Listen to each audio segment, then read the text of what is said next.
Hi, this is Tim Norris from the University of Miami Libraries. I'm here to introduce the article Shared Social License, Mining and Conservation in the Peruvian Andes, recently published in Antipode. This article shares some observations that draw on over 10 years of activist and outreach work in the Cordillera Huayhuash of the Peruvian Andes.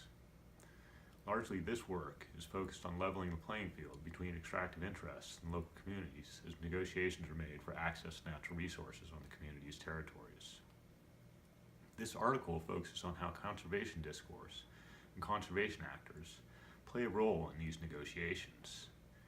It is written for conservationists who operate in similar circumstances, where biodiversity coexists with abundant natural resources, and concludes that as these relationships unfold between conservation and extraction, care is needed to avoid agreements that are either based on some kind of incorrect information or that may cause some inadvertent injustice to the communities whose territories the activities take place upon. It is well known that the finances of extraction and conservation have become conspicuously close in the last 2 decades.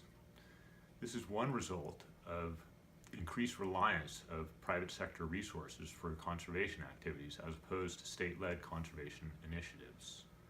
Thus, conservation actors must acquire financial resources from some private entity. In places where biodiversity coexists with abundant natural resources, there's a tendency and a temptation for conservation actors to seek financial resources from local mining operations. The mining operations use this as a way to green the extraction, and the conservation actors use this as a way to marketize conservation.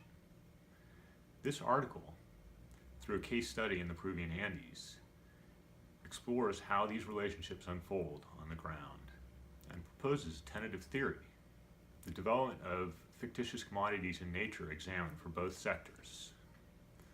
And then the labor theory of value is combined with the labor of persuasive work to show a fundamental shared need across both sectors.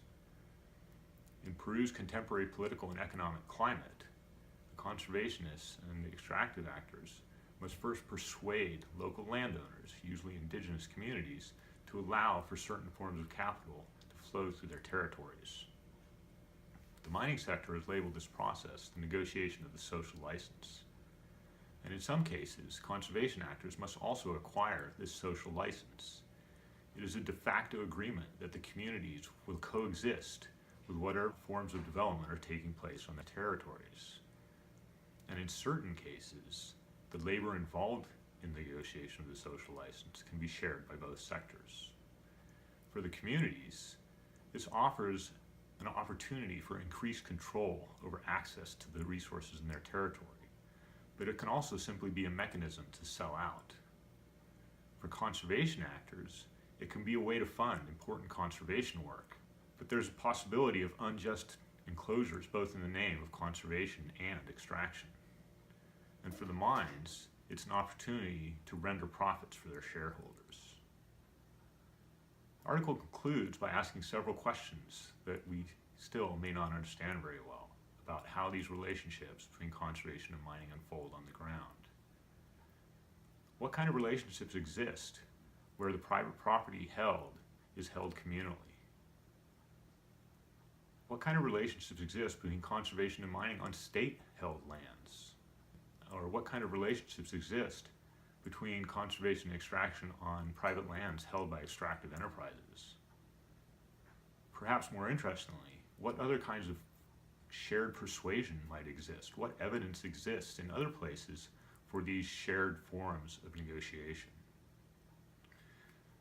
And finally, what kind of outcomes can be observed in terms of conservation or in terms of mineral production?